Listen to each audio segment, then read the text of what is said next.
David was the youngest son of Jesse. He worked as a shepherd, taking care of his father's sheep. By the time he was about 20 years old, he had grown into a young man with strong faith in God. God saw something special in David.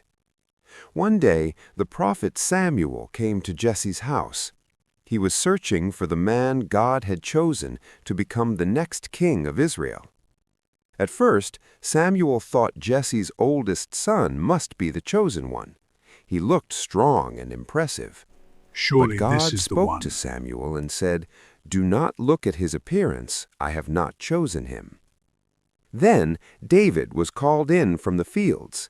He had been taking care of the sheep.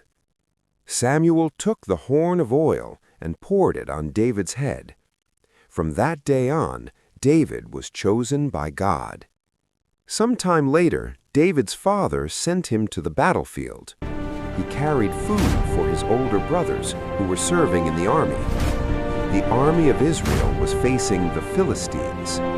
Every day, a giant warrior named Goliath came out from the enemy camp.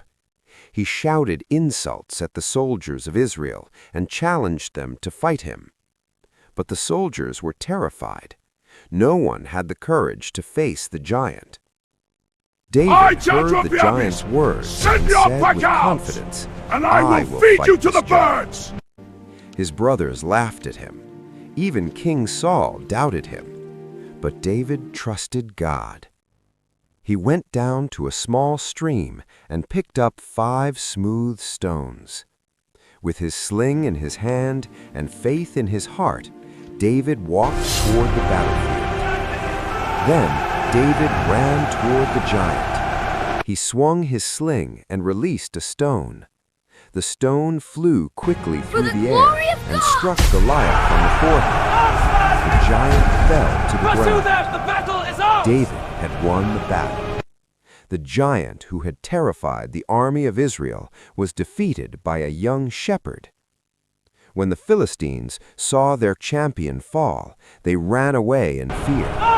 The army of Israel chased them and won a great victory. After that day, David became famous in all Israel. People began to sing songs about him. But King Saul grew jealous, and darkness filled his heart. David did not defeat the giant with great strength or powerful weapons. He defeated the giant with faith in God.